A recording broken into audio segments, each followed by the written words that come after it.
my Scrappy friends, can you believe it? I have finally finished my wedding album. I am so excited. This has taken me a few years to get done, but I am here. So nearly all of these layouts have got process videos, so I'll make sure they're linked in the description box down below. I have a playlist, but essentially the entire thing has been made with Cocoa Vanilla Studios Daydream. And there are a few other sort of bits and pieces thrown in that came from a Rosie Studio collection. But unfortunately, I can't remember what it was called. There was very few bits and pieces. There was only sort of a few pieces of ephemera in there. 99% of it is Cocoa Vanilla Studio. These are Pink Fresh. And some of the background papers are not from the same collection. They might be from somewhere else. So just, still Cocoa Vanilla Studios though. So here is page number 1. As you can see, I've got this cute little ribbon sort of tulle thing going along around the edge, and then all of my embellishments are around the circle there. The Daydream collection was a kit from Kitaholics Kits, and we also got this sort of sparkly gold tulle. So I made a few different pieces with that, such as this bow. I think I have a tutorial for that, so I'll make sure I link that in the description box as well.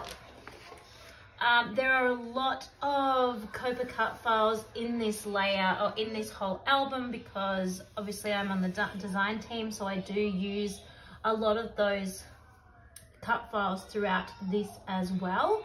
I will let you know if it's not a Copa cut file. Otherwise, just assume that it is.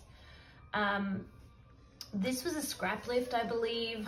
I can't remember all of these, but yeah, just super fun. I've got journaling on all of them, even though they're kind of self-sufficient and sort of explain the whole thing. I just, you know, in 50 years time, if my children are looking at it or my grandchildren are looking at it, there's a few sort of memory prompts in this as well. This is a cute cut file that is either a Cocoa Vanilla, there's either a Copa Cut Files one that I shrank down and did 4 times to make one big page, or it came like this. I can't remember. Silly comment, I know. Love the simplicity of this background. I think this was a, oh, I've stuck it on. I feel like this paper here was actually from maybe Paige Evans, and I hand cut these love hearts out, and I used them on a different layout, and I think they're really bright rainbow colors, and I folded them in half on a Father's Day layout that you may or may not have seen, but yeah, I'm sure. And so then when I saw the navy blue, I thought, oh, actually that ties in with the other colors in this kit, so I'm going to pop it in here. You can see that all of my titles, I wanted something that sort of carried through the whole thing. All of my titles use some of the titles that are from the kit, from the Daydream collection, and also a mixture of the thicket. So every single title is like that. It's got some of this and some of this to create the whole thing. Some of these layouts are super simple, some are a lot more complex. It just sort of all went in different ways. Like I've got this super simple mixed media in the background that you can probably hardly see in the video, but it's literally just spritzers. And then I've got this one that, if you remember this process video, went from good to absolutely disaster to being managed to be pulled back to working for the layout. This one, I almost lost it and I was devastated because it was the only paper I had that was sort of this color and suited with the layout, but I managed to pull it back together. Love the Starburst. I think that is so fun. And this is a different Cocoa Vanilla Studios paper. It's not from the Daydream collection. A few of my background papers actually are not from Daydream. I just sort of started going through my stash after a little while and pulling out ones that were a beautiful color match that just suited what was going on. The exchanging of rings I found particularly funny, as you can see from my face, because Matt doesn't actually have a ring at all. We didn't even buy one. He was adamant that he wouldn't wear one, so we didn't even bother buying it. but then I was really disappointed about missing this stage of the, you know, the wedding. He would put my ring on and then that would be the end. So we actually borrowed my dad's. My dad doesn't wear one either, but he owns one. So we borrowed my dad's for the purpose of this, and then that's it. He's never worn it since. So really special because it's dad's ring, but also a little bit tokenistic because he doesn't wear a ring. I adore this layout. This stitching layout is one of my favorites. My mum spent so much time stitching this doily and it is stunning. And there's just little touches of my mum throughout this album because obviously she stitched this, but her veil, I'm wearing her veil. She made my cake. Like there's just, yeah, lots of little special family things that ties this all together. That's what I love about weddings and how we think about that. Both of these cut files are from a company called Neat N Crafty. This is also a layout where I used both sides of the paper because I just love the wood grain and I loved the rainbow that I couldn't resist, so I used both sides.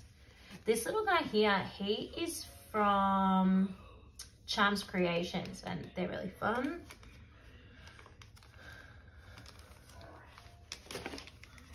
Another one of those little bows that I made. I feel like this was for a challenge. Maybe it was a sketch challenge maybe. And I think this one was a mixed media challenge, perhaps. Oh, I got a little line of, can almost not see it, but there's a little line of like gold diamonds behind that. What a shame I covered so much of it. I love this one. I don't know why some layouts just stand out to me more than others. And for some reason, just this layers of paper, I don't know what it is, but I really like this layout. It just kind of catches my eye. Again, I used both sides of this so you can see the awesome stitching, but it's also stitched on this side, of course, because I used both sides. So I actually stitched this side first and then was really careful to glue where the knots are. So you can kind of tell, but not enough for it to be ugly or noticeable. And I think that this just looks beautiful against the wood grain. And again, there's a little rosette here made using that tulle.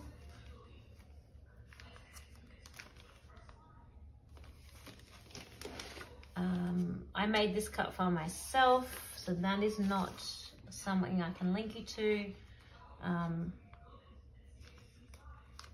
Fun little story about the wedding cake. My dad was in the lodge at the time and he was a sword master, whatever you call it. So he gave us his big sword to like cut the cake with, which was just super cool.